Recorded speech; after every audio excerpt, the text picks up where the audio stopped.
Est-ce que quelqu'un peut s'élever, acclamer les rois des rois?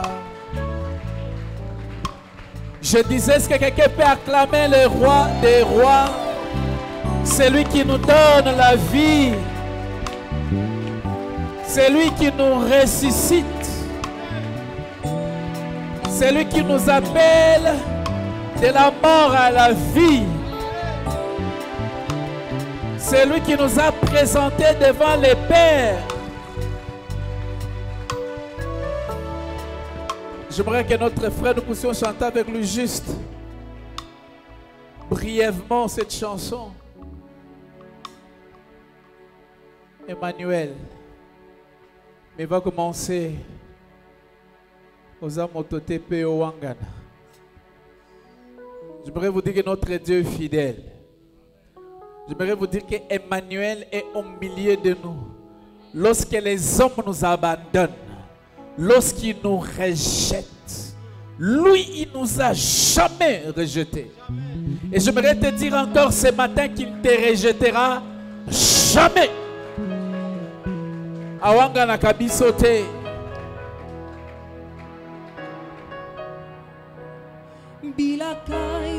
Est-ce que quelqu'un peut être debout en élevant les mains?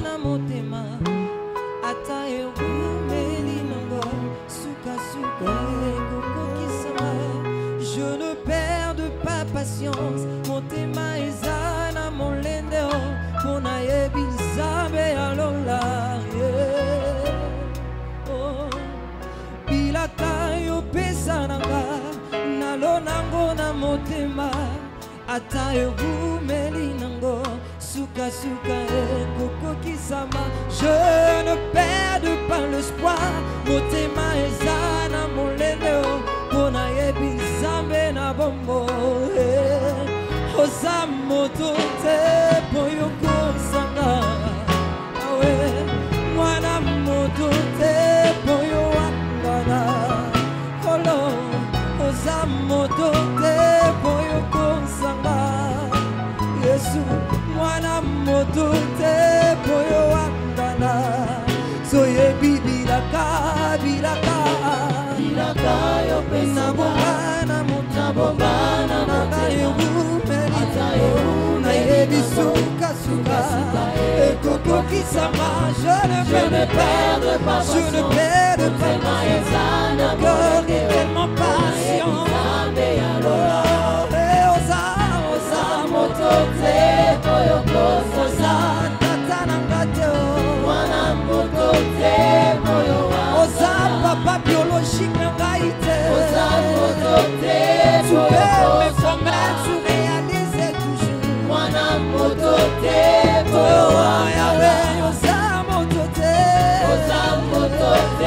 koyoko sanga na telikana yoyoko mwana motote koyowa ngana jamais Emmanuel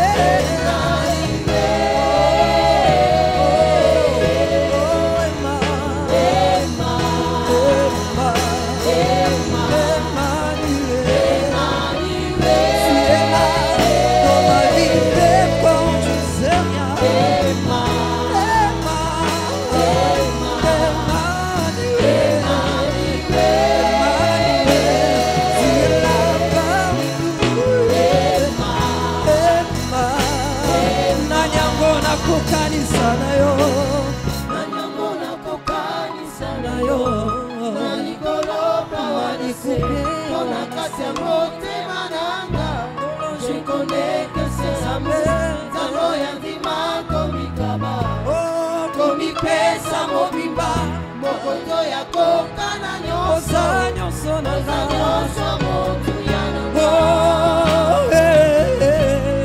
oza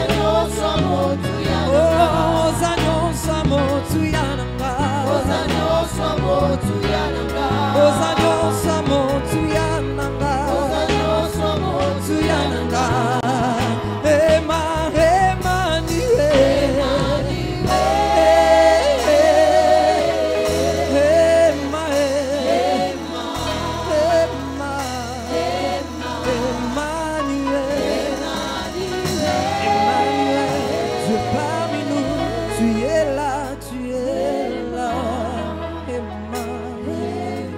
Est-ce que quelqu'un acclame le roi des rois, le seigneur des seigneurs, le maître des temps et des circonstances? La Bible déclare qu'il n'est pas un homme pour mentir, ni un fils pour se repentir, ni un fils de l'homme pour se repentir. Mais notre Dieu est derrière sa parole afin de l'accomplir. Bénis ce Dieu, acclame ce Dieu, élève le nom de ce Dieu. Seigneur, merci. Bénis cette parole. Bénis ton peuple au nom de Jésus. Amen. Quelqu'un clame encore plus fort que ça.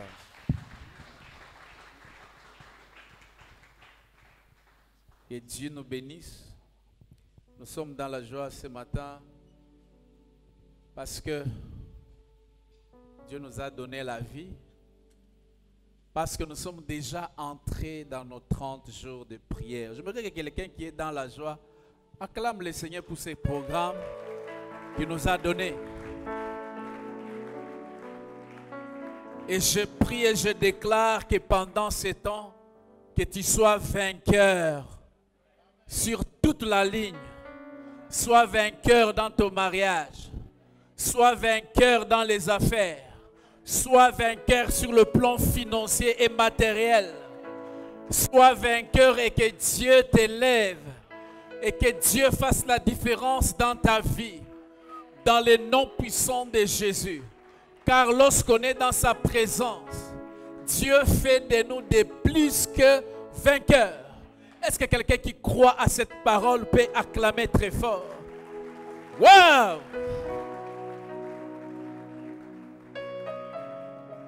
J'aimerais nous inviter à lire des portions des Écritures. La première, c'est dans Genèse chapitre 32. À partir du 24, il y a un verset. La Bible dit, Jacob demeura seul. Je prie que quelqu'un ce matin demeure seul devant Dieu. Alors un homme était avec lui jusqu'au lever de l'aurore. Voyant qu'il ne pouvait les vaincre, cet homme les frappa à l'emboîture de la hanche. Et l'emboîture de la hanche de Jacob s'est démise pendant qu'il luttait avec lui.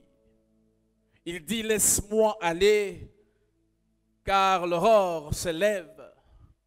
Et Jacob répondit, je ne te laisserai point aller, que tu ne m'aies béni. Je prie que quelqu'un saisisse Dieu, qui lui dit, Seigneur, pendant ces 30 jours, je ne te laisserai jamais. Je vois que quelqu'un lui dira, Amen, Amen, Amen. Il lui répondit, quel est ton nom? Il lui dit, quel est ton nom? Il répondit, Jacob. Il dit encore, ton nom ne sera plus Jacob, mais tu seras appelé Israël, car tu as lutté avec Dieu et avec des hommes et tu as été vainqueur.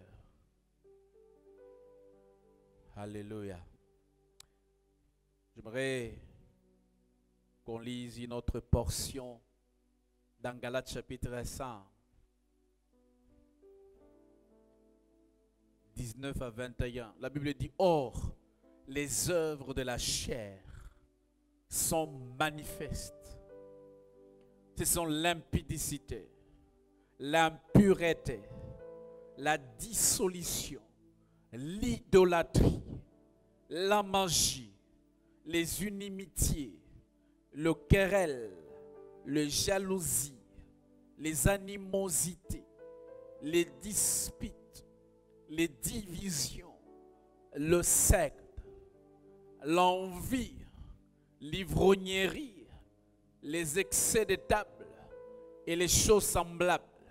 Je vous dis d'avance, comme je l'ai déjà dit, que ceux qui commettent de telles choses n'hériteront point le royaume de Dieu. Quelqu'un dit Amen. Je bénis le Seigneur pour ces temps et je bénis le Seigneur surtout pour les thèmes. Vainqueur dans sa présence. Je prie réellement qu'aujourd'hui et tout au long de ces jours, que Dieu te rende vainqueur dans sa présence, dans tous les domaines de ta vie. Et mon sous-thème ce matin,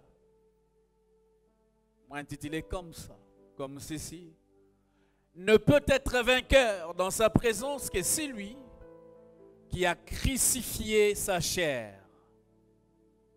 Ne peut être vainqueur dans sa présence que celui qui a crucifié sa chair. Je bénis le Seigneur. Et lorsque nous avons donné les thèmes à ces grands programmes vainqueurs dans sa présence, nous nous sommes référés à la vie de Jacob. Jacob, c'est un homme qui a été choisi par Dieu. Des promesses ont été faites sur lui. Mais lorsque vous parcourez la vie de Jacob, c'est une vie remplie de beaucoup de choses mauvaises. Une vie remplie de difficultés. Et c'est lorsqu'il s'est tenu devant Dieu à l'arrivée d'Ésaü qui voulait les tuer, qu'il a décliné son identité devant Dieu pour dire « J'étais Jacob ». Et Dieu l'avait sauvé. Ainsi, j'aimerais commencer mon message par cette question ou cette interrogation: qui est Jacob? Jacob, c'est le fils d'Isaac. Son nom signifie celui qui prend ou arrache par les talons. Son nom peut signifier aussi usurpateur ou celui qui dribble ou dribbleur. Ça, c'est le nom de Jacob. Son nom a déterminé le parcours de sa vie. Cette identité l'a poussé à poser un certain nombre d'actes parce qu'il s'appelait Jacob. Et j'aimerais que nous puissions voir quelques séquences dans la vie de Jacob, sa mère, Rebecca, et son père. Et lorsque vous lisez la vie de ces trois personnages, ou deux, Isaac, et plutôt Rebecca et Jacob, vous allez vous rendre compte que dans la vie de ces personnages, alors qu'ils sont choisis par Dieu, ils ont entendu Dieu parler, mais vous sentez que leur vie était dominée par la chair, par certaines choses qui n'ont pas glorifié Dieu. Lorsque vous commencez au chapitre 25 de Genèse, du verset 20 au verset 21, la Bible nous révèle que Rebecca était stérile et Isaac a pris l'initiative d'aller devant Dieu et prier. Et la Bible nous démontre combien Dieu a exaucé la prière d'Isaac. Frères et sœurs, quelqu'un a dit là où la prière et là où les hommes ont échoué, là où les démarches ont échoué, là où les calculs des hommes ont échoué, la prière n'échoue jamais. Frères et sœurs, si vous êtes dans des difficultés, si vous rencontrez des oppositions, j'aimerais vous donner la bonne adresse, c'est Dieu. Et pendant ces temps de 30 jours, adressez-vous à Dieu et Dieu vous donnera la solution. Isaac a vu ses prières exaucées. Et Rebecca a conçu des jumeaux. Très bonne initiative, la prière. La deuxième des choses que je constate, c'est qu'au verset 23, et plutôt au verset 22, Rebecca étant enceinte, elle a senti que les enfants à l'intérieur d'elle étaient en train de se battre et se heurter. Elle ne savait pas. Ce que j'aime, c'est que Rebecca est allée encore dans la présence de Dieu pour savoir, Seigneur, je sais que j'étais stérile. Tu as exaucé la prière de mon mari. Mais qu'est-ce qui se passe maintenant? Depuis que je suis enceinte, il y a la guerre dans mon ventre. Le verset 23 dit ceci, Dieu est en train de répondre à Rebecca. La Bible dit, et l'Éternel lui dit, des nations sont dans ton ventre. Et des peuples se sépareront au sortir de tes entrailles. Un de ces peuples sera plus fort que l'autre, et le plus grand sera assujetti au plus petit. Le verset 26, on nous montre la naissance des jumeaux, mais en particulier Jacob. Ensuite sortit son frère, dont la main tenait les talons. C'est là que vient le nom de Jacob. Donc,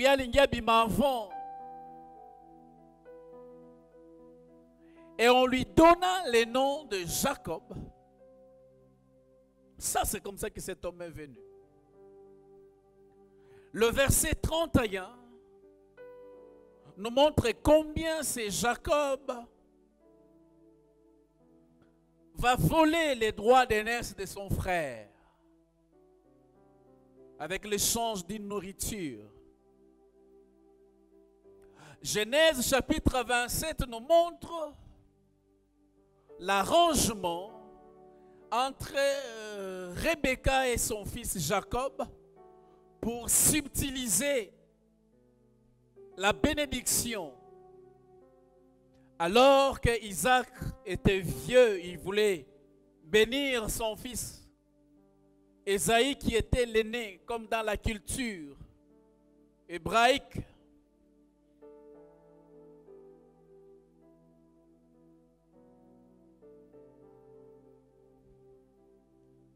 Mais les choses que je constate, c'est que premièrement, lorsqu'Isaac constate que sa femme est stérile, il fait la bonne chose. Il prie parce qu'il sait que c'est Dieu qui donne les enfants. Une bonne initiative. Rebecca conçoit les jumeaux. La deuxième des choses que je constate, c'est qu'au verset 22 et 23,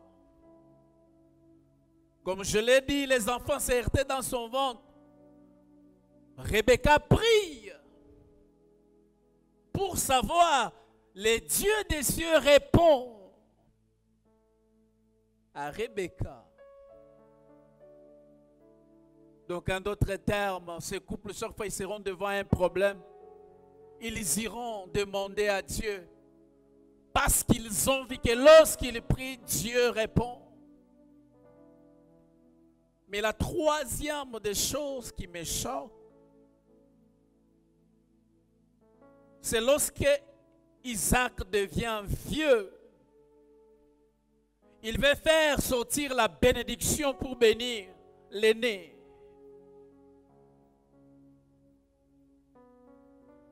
Rebecca. Cette fois-là, il ne part pas consulter Dieu. J'avais voulu voir Rebecca aller auprès de Dieu. Seigneur, tu m'avais dit que c'est Jacob qui sera béni. Tu m'avais dit que c'est Jacob qui aura la domination sur son frère. Mais maintenant, Isaac est sur le point de bénir Ésaïe. Je suis sûr que le Dieu des cieux allait lui dire. Ici, Rebecca prend la décision de faire les choses à sa manière. Il va dire à son fils, il dit, voici ton père est sur le point de bénir ton frère. Va chercher la nourriture qu'il aime. Tu vas lui donner et puis il va te bénir. Ils font un truc. Frères et sœurs, j'aimerais être très sincère avec vous. Ne cherchons pas à aider Dieu. Lorsque Dieu t'a promis lui-même, il a des procédés, il a des méthodes. Arrêtons d'aider Dieu. Je suis sûr que s'il avait posé la question, il allait dire non, non, problème.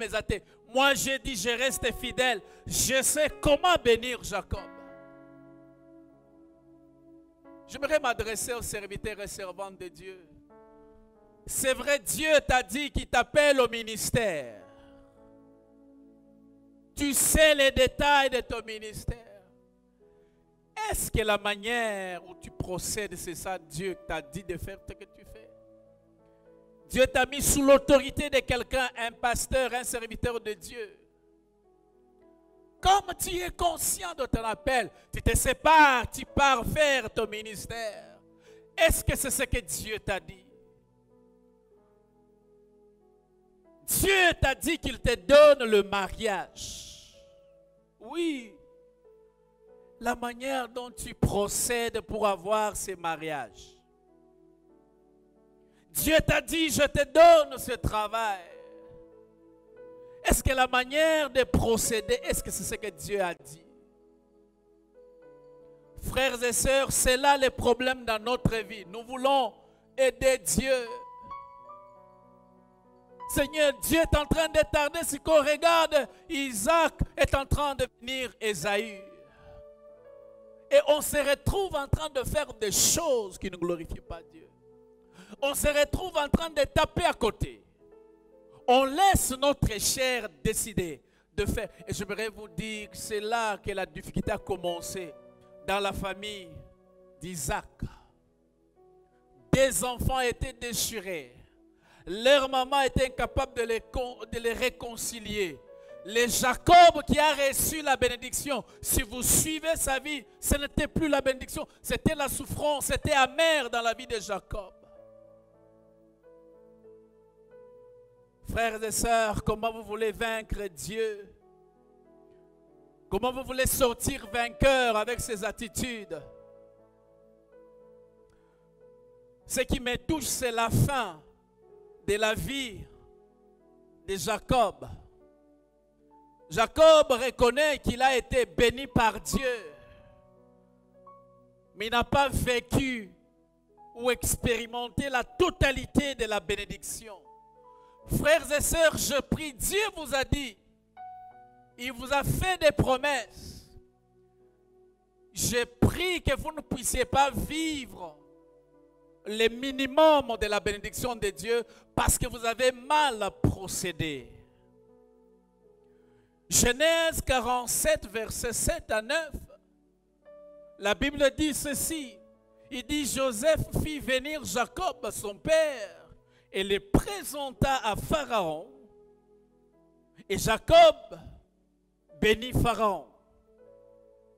Pharaon dit à Jacob, quel est le nombre des jours, des années de la vie, de ta vie?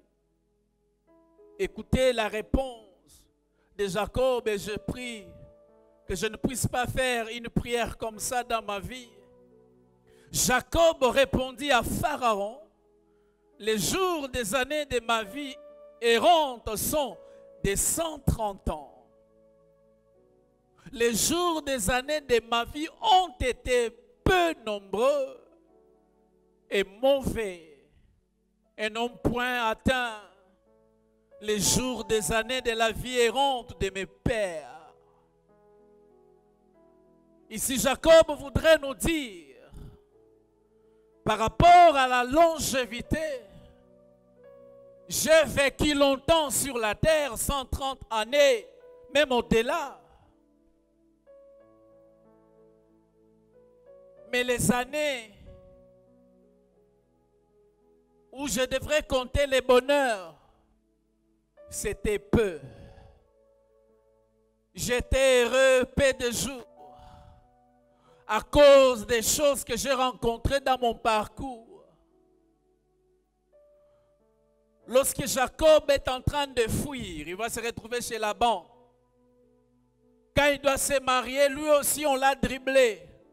Au lieu de lui donner Rachel, on lui donne Léa. Et puis on lui dit, si tu veux Rachel, tu vas encore travailler cette année. Et lorsqu'il a travaillé, son salaire était moindre, mais l'homme qui a été béni devant Dieu. Frères et sœurs, comment vous menez votre vie?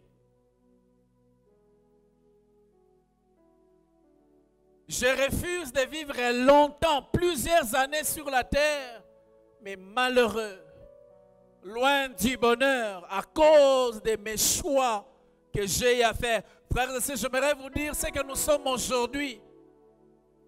Ce sont les choix que nous avons faits hier. Ce que vous serez demain dépendront des choix et des décisions que vous allez faire ou prendre aujourd'hui. Je prie que vous ne puissiez pas passer à côté. Frères et sœurs, ce qui m'est tout, c'est que lorsque vous lisez Proverbes chapitre 10, verset 22, la Bible dit ceci, c'est la bénédiction de l'Éternel qui enrichit. Il ne la fait suivre d'aucun chagrin. Frère, lorsque vous êtes béni, vous ne pleurez pas. Lorsque vous êtes béni, vous n'êtes pas en train de courir. Vous ne fuyez personne. Parce que lorsque vous êtes béni, vous êtes dans la joie. Vous bénissez le Seigneur d'être béni.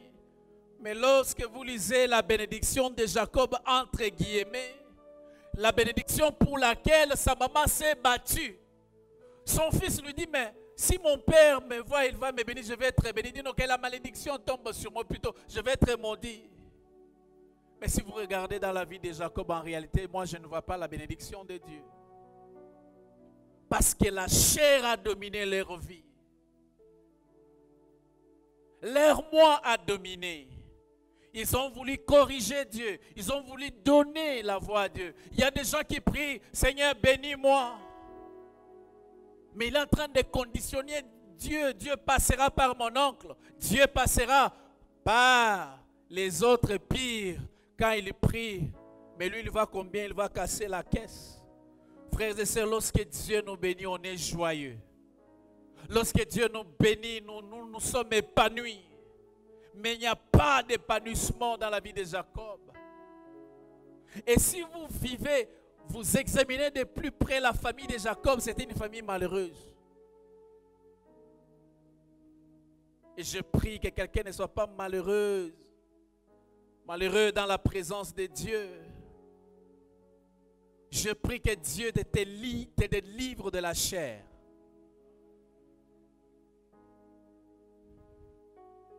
Mais j'aimerais nous donner la connaissance de la chair.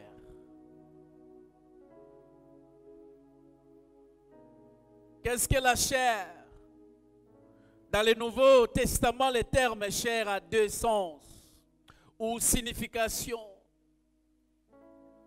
Le sens physique ou le sens moral ou spirituel.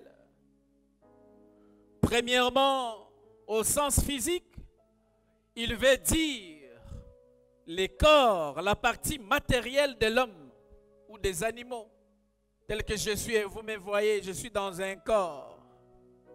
Philippiens chapitre 1er, verset 23 à 24 nous dit, je suis pressé des deux côtés. J'ai le désir de m'en aller et d'être avec Christ. Ce qui de beaucoup est le meilleur, il veut partir. Mais le verset 24 nous dit ceci, mais à cause de vous, il est nécessaire que je demeure dans la chair, que je demeure dans les corps, que je sois physiquement avec vous. 1 Corinthiens chapitre 15, verset 39, la Bible dit, toute chair n'est pas la même chair, mais autre est la chair des hommes, autre celle des quadrupèdes, autre celle des oiseaux, autre celle des poissons. On parle des chairs, les corps. Romains chapitre 9, verset 3 dans sa partie B, la Bible parle de mes parents selon la chair. Des parents que vous pouvez toucher physiquement. Ils sont corps. Romains chapitre 1er, verset 3. Jésus-Christ, né de la sémence de David, selon la chair. Hébreux chapitre 5, verset 7 parle des jours de la chair de Christ. Lorsque vous prenez Romains chapitre 9 que nous avons lu verset 3, Romains chapitre 1er verset, plutôt oui, chapitre 3, premier verset 3, et Hébreux 5, 7, parle de la condition de l'humanité, de l'homme dans son corps sur la terre. Donc lorsqu'on est en train de parler de la chair sur le plan physique, on parle du corps, on parle de vous tel que vous êtes assis et je suis debout. Je peux vous toucher dans votre corps.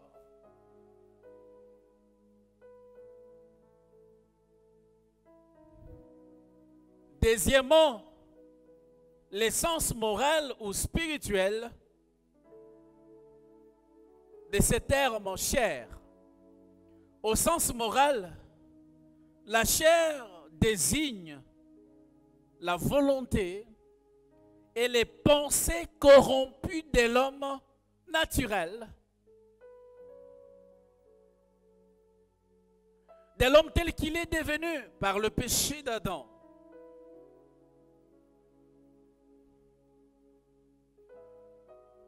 C'est ça la chair. La volonté et les pensées corrompues de l'homme naturel, de l'homme tel qu'il est devenu par le péché, cette nature pécheresse,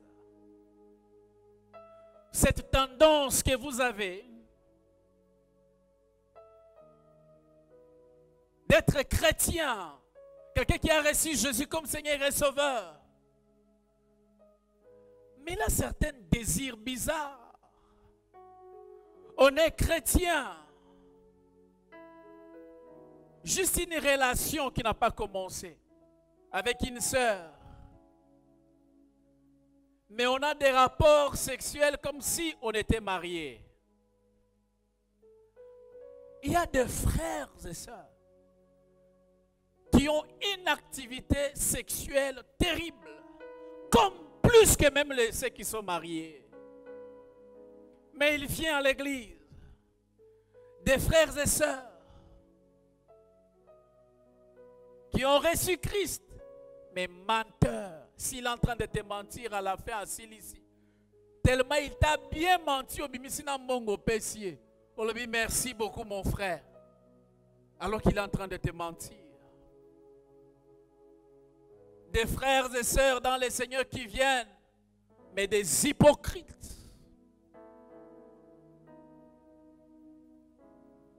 Des hommes et des femmes durs de cœur. C'est ça ce qu'on appelle la chair.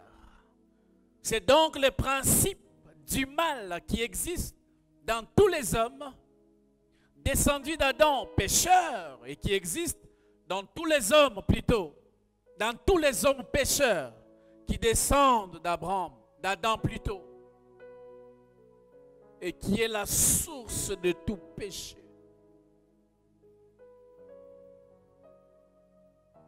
Un homme est en train de me dire, pasteur, si ma femme découvre qui je suis,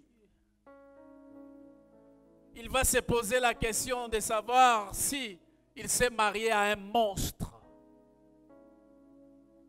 Il y a des choses que vous faites. Il n'y a que toi, Dieu et Satan. Ils sont témoins.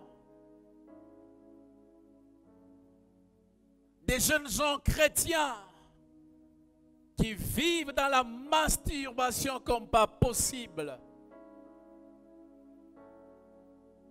Frères et sœurs, si vous vivez dans la masturbation, j'aimerais vous dire, vous ouvrez de très grandes portes à Satan.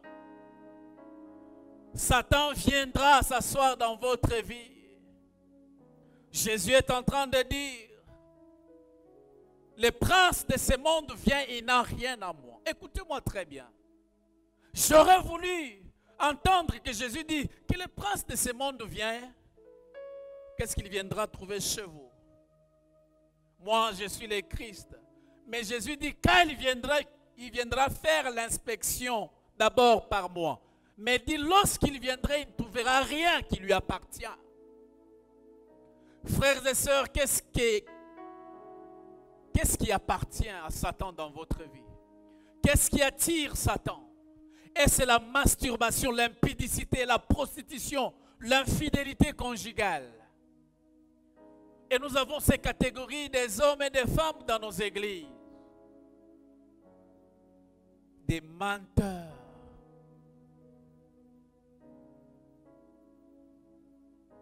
J'ai vécu une histoire dans une parcelle.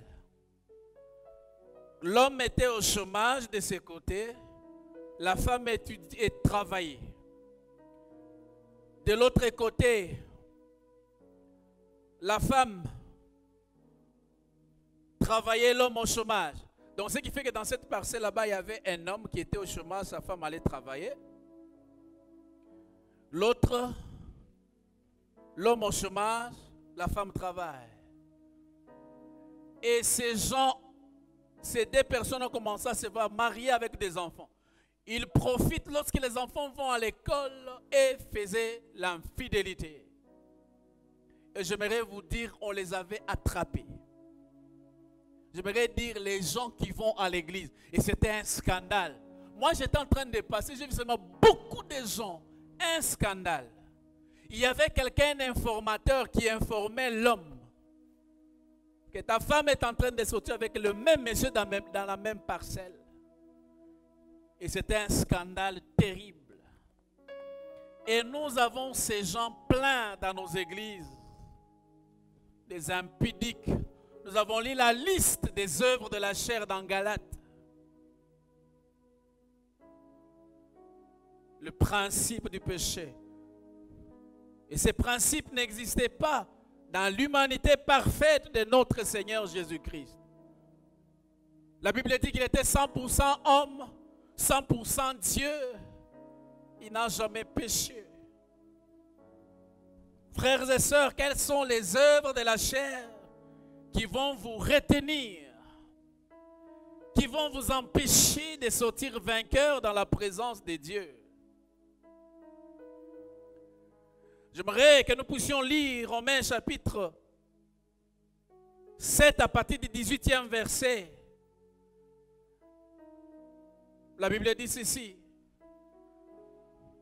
Ce qui est bon, je le sais, n'habite pas en moi. C'est-à-dire dans ma chair. J'ai la volonté, mais non le pouvoir de faire le bien. Car je ne fais pas le bien que je veux, et je fais le mal que je ne veux pas. Et si je fais ce que je ne veux pas, Ce n'est plus moi qui l'ai fait, c'est le péché qui habite en moi. C'est la chair qui domine. Frères et sœurs, qu'est-ce qui domine en vous? Le verset 21 dit, je trouve donc en moi cette loi, quand je vais faire le bien, le mal est attaché à moi. Oh, alléluia. Le verset 24, il dit, misérable que je suis, qui me délivrera du corps de cette mort.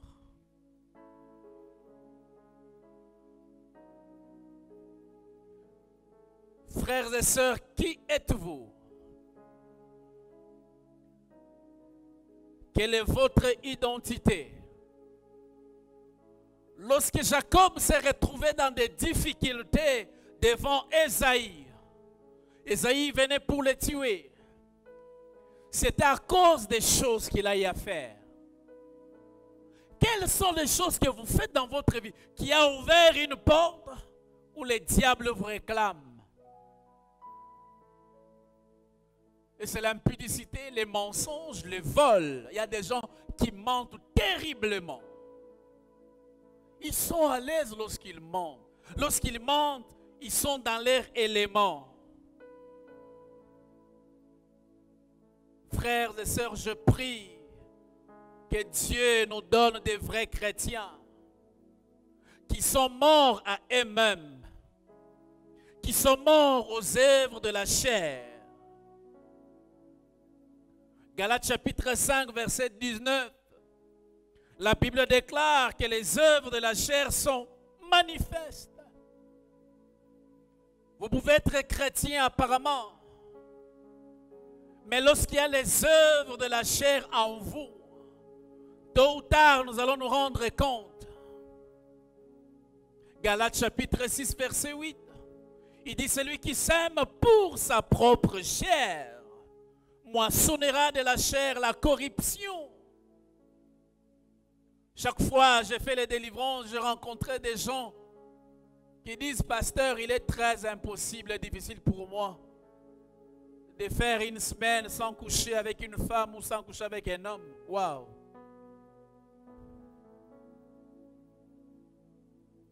Et j'aime ce que le même Romains chapitre 8 nous dit dans le verset 6.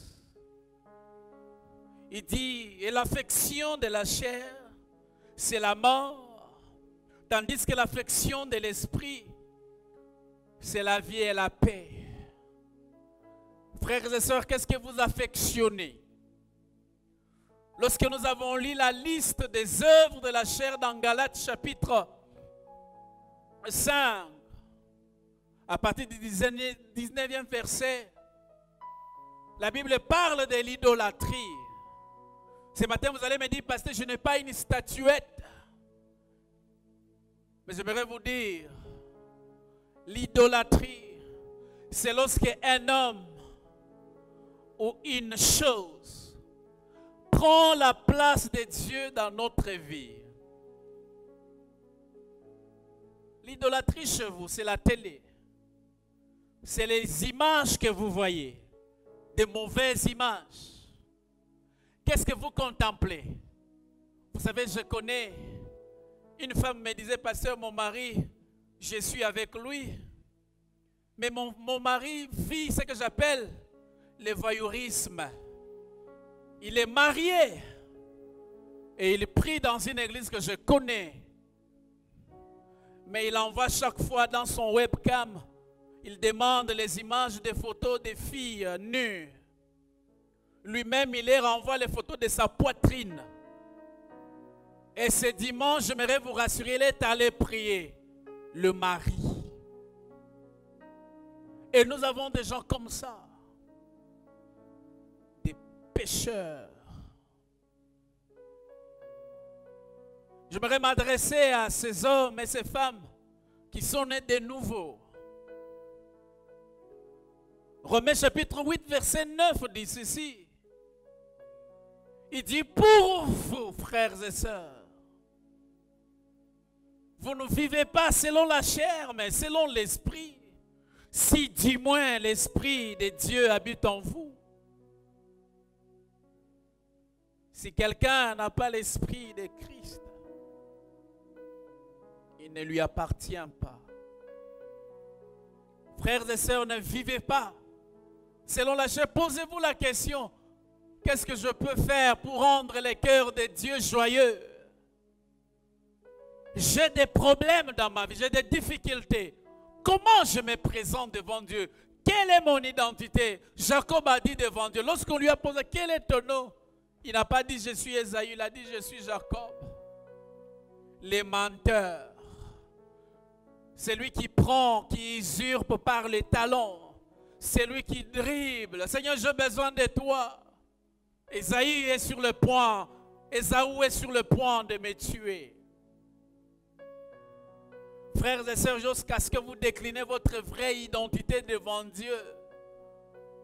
Jusqu'à ce que vous exposez les œuvres de la chair devant Dieu. Alors vous pouvez sortir vainqueur dans sa présence.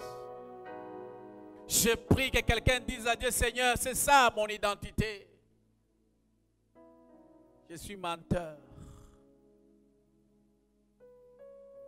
C'est-à-dire, vous n'êtes plus dans cette condition où les mobiles qui vous faisaient agir étaient des désirs de votre méchant cœur.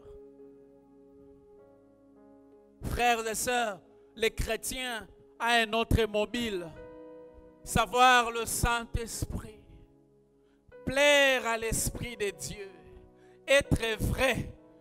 Ah, frères et sœurs, vous ne savez pas la prière que je fais. Vous savez, notre Église, corps du Christ, est rempli de méchants, est rempli de chrétiens superficiels.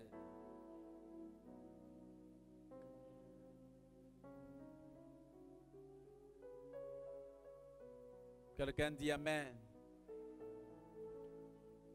Romains 8, 2, la Bible dit, la loi de l'esprit de vie en Christ Jésus m'a affranchi de la loi du péché et de la mort. Je prie ce matin que l'Esprit de Dieu puisse affranchir quelqu'un de la vie du péché, quelqu'un de la chair.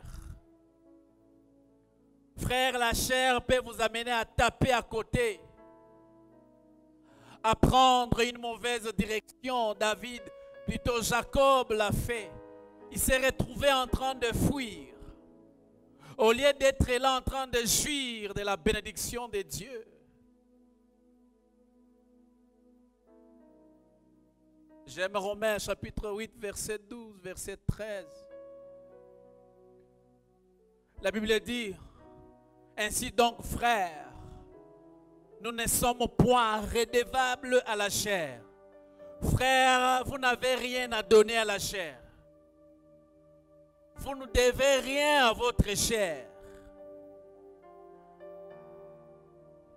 Ainsi donc, frères, nous ne sommes point redevables à la chair pour vivre selon la chair.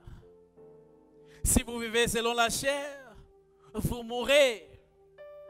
Mais si par l'esprit, vous faites mourir les actions du corps. Frères et sœurs, quelles sont les actions du corps?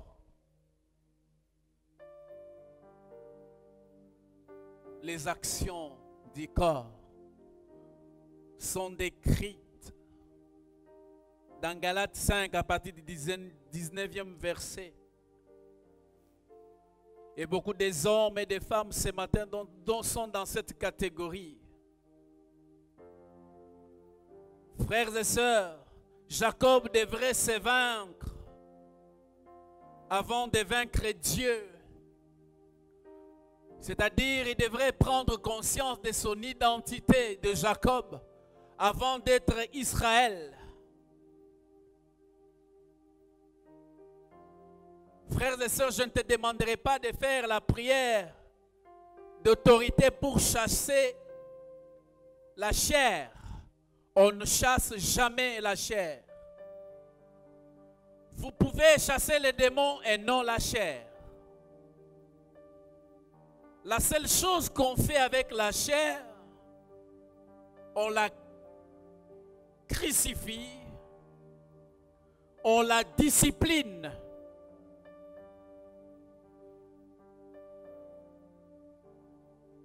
Galates chapitre 5, verset 24.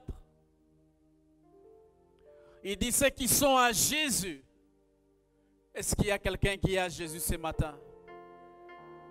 Est-ce qu'il y a quelqu'un qui est à Jésus ce matin? La Bible dit que ceux qui sont à Jésus ont crucifié la chair avec ses passions et ses désirs. J'aime la Bible dit encore, il dit, celui qui est à Dieu ne pêche pas de peur que les malins ne le touchent.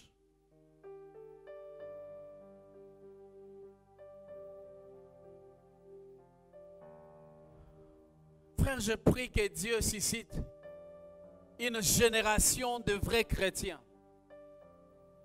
conscients de leur identité. Les chrétiens à qui on ne dira pas, venez faire les appels de fonds. Vous voyez, on est en train de construire, mais de vrais chrétiens qui se donnent à Dieu, qui voient que dans cet endroit, on est en train de faire un travail. L'œuvre de Dieu n'ira pas loin sans moi. Je n'ai pas besoin qu'on m'appelle viens faire. Mais moi-même, je prends conscience que j'ai une part de responsabilité dans l'avancement du royaume de Dieu. Pasteur, regarde ma part. Frère, des fois, je me gêne de me tenir ici, de vous dire venez maître. C'est là que je dis Seigneur, bénis-moi, afin que lorsqu'il y aura des besoins, que je vienne contribuer.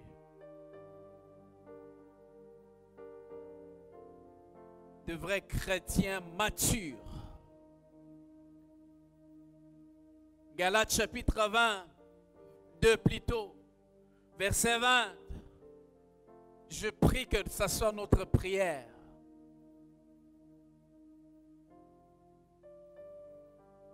Il dit, j'ai été crucifié. C'est-à-dire, je suis mort à mes péchés. Je suis mort au mensonge. Je suis mort à la masturbation. Je suis mort à l'infidélité conjugale. Je suis mort aux critiques. Je suis mort à toutes ces choses que Galates décrit.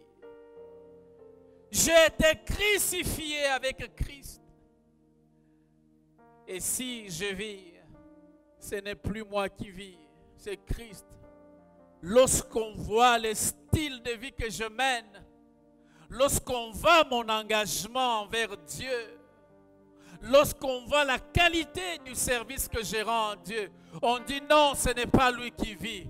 Jésus-Christ est en train de vivre dans sa vie. Jésus-Christ est élevé dans sa vie. Jésus-Christ est glorifié dans sa vie. Et je prie que Dieu suscite à la faveur de Dieu cette catégorie des enfants de Dieu, des vrais enfants de Dieu. Même dans la nuit, même dans les ténèbres, ils sont enfants de Dieu.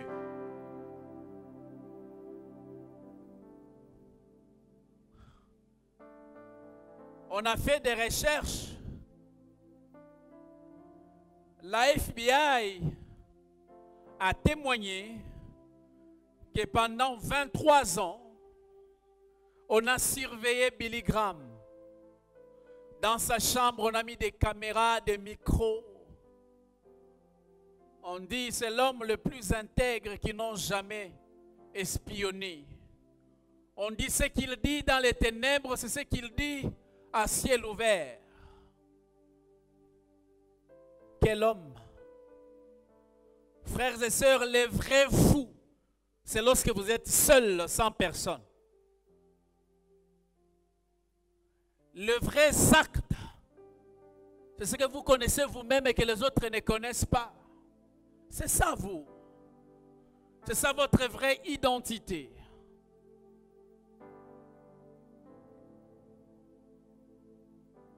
Mais la question, c'est comment vaincre la chair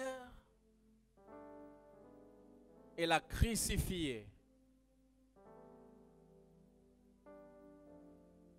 Ça, j'aimerais nous inviter à lire la parole de Dieu dans 1 Corinthiens, chapitre 9, et j'aimerais que tous nous puissions lire. Chapitre 9, verset 24, à partir du 24e verset. La Bible dit, ne savez-vous pas que ceux qui courent dans les stades courent tous? Frères, nous sommes dans la course de la vie. Tous nous avons reçu Jésus.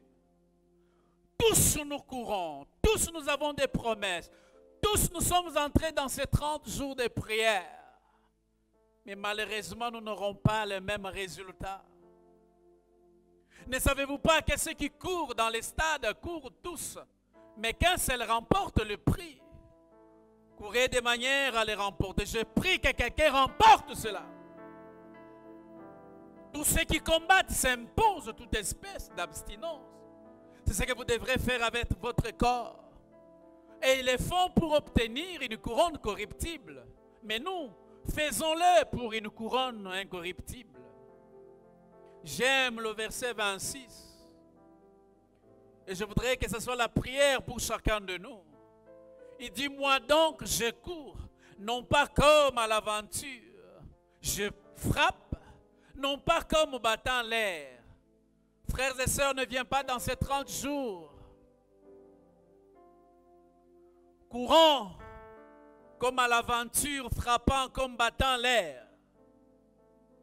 Le verset 27, mais je traite durement mon corps. Je le traite, mon corps, lorsque je suis devant la tentation de l'impudicité. La Bible déclare que l'Esprit de Dieu rend témoignage à mon esprit que je suis enfant de Dieu. Dieu est en train de me dire, Obed, ce n'est plus toi. Ce n'est plus ta vie. Mais je traite durement mon corps. Je le tiens assujetti. De peur d'être moi-même rejeté après avoir prêché aux autres. J'ai prêché aux autres. Vivez dans la sainteté, mais moi-même je vis dans le péché. Vivez dans les fidélités conjugales. Moi-même j'ai vécu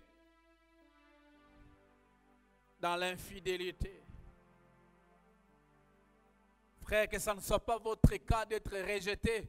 La Bible déclare, ce n'est pas tous qui m'appellent Seigneur, Seigneur, qui entreront dans le royaume des cieux.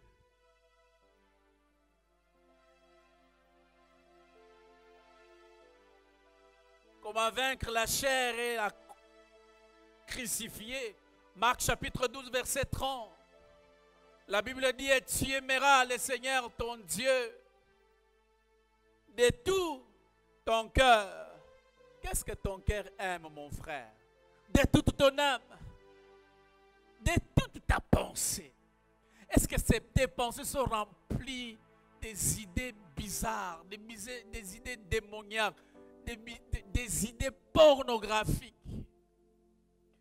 Et de toute ta force, ça veut dire, je pars travailler 30 jours, mais parce que j'aime Dieu de toute ma force, je dis, Seigneur, je sais que je suis fatigué, mais parce que je t'aime de toute ma force, je m'agenouille pour invoquer ton nom. Parce que je t'aime, je vais prier, je vais rester dans ta présence. Parce que mon cœur t'aime, parce que mon âme t'aime. Mon âme t'aime, je vais lire ta parole. Mon âme t'aime, je vais te chercher. Mon âme t'aime.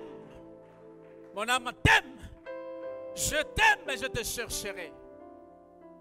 Je prie que quelqu'un aime Dieu. Je veux que quelqu'un crie, je veux aimer Jésus.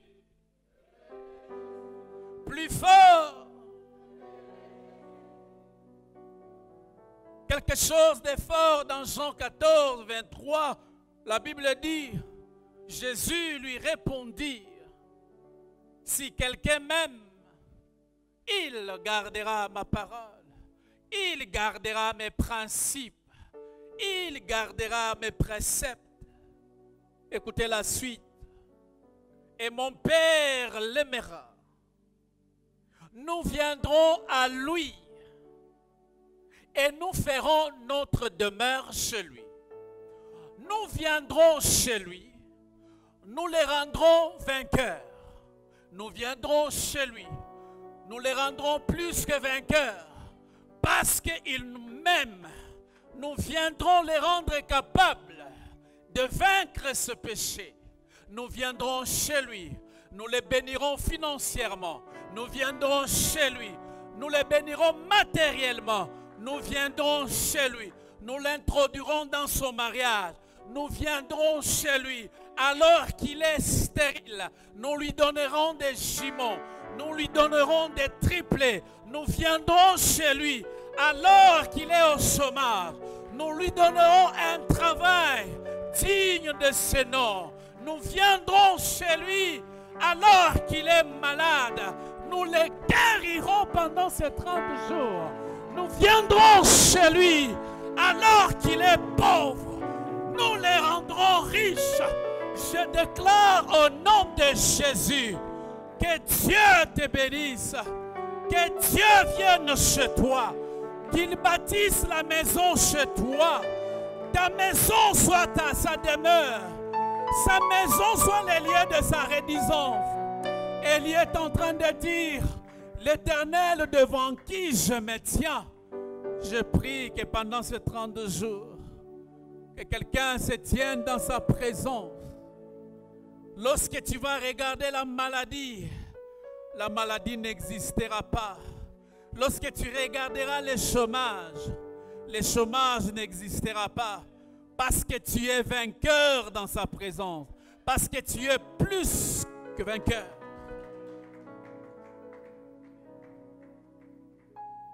J'aimerais conclure. Et dans cette conclusion, j'aimerais parler du critérium de ceux qui doivent se présenter devant Dieu et vaincre. Et par rapport à ça, j'aimerais nous inviter tous à nous lever et nous allons lire ces passages ensemble. Psaume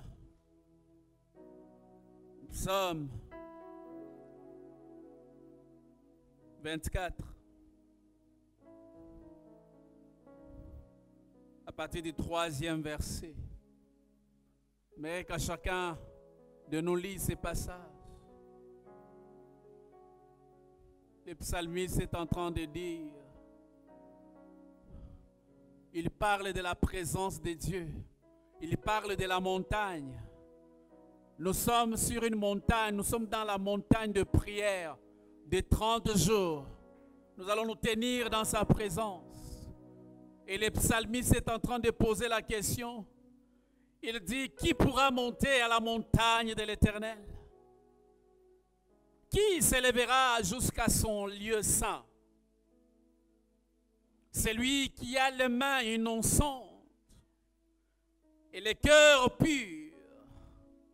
Celui qui ne livre pas son âme au mensonge et qui ne jure pas pour tromper.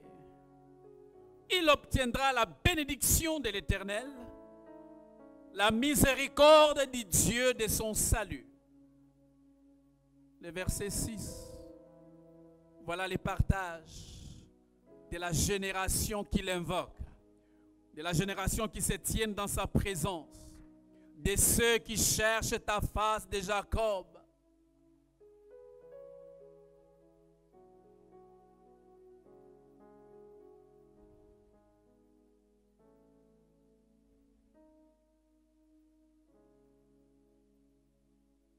Ça, c'est la fin de mon message.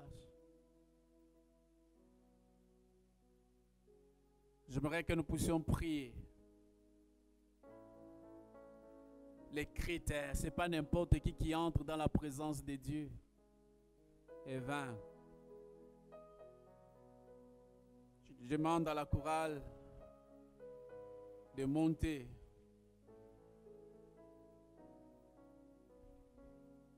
Nous allons chanter la chanson qu'on a chantée. Ngana kokende paya papa. Frères et sœurs, tu vas te consacrer à Dieu, tu vas te repentir.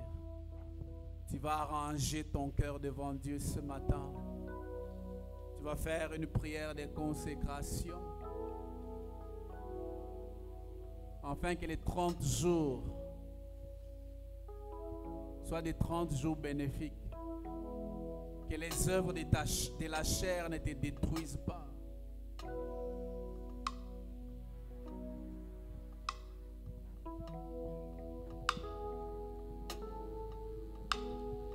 Nakokima wapi nakanisi bomoi nanga mabenga inasaleli okolo iluke lingai makambo nazangi kimia esi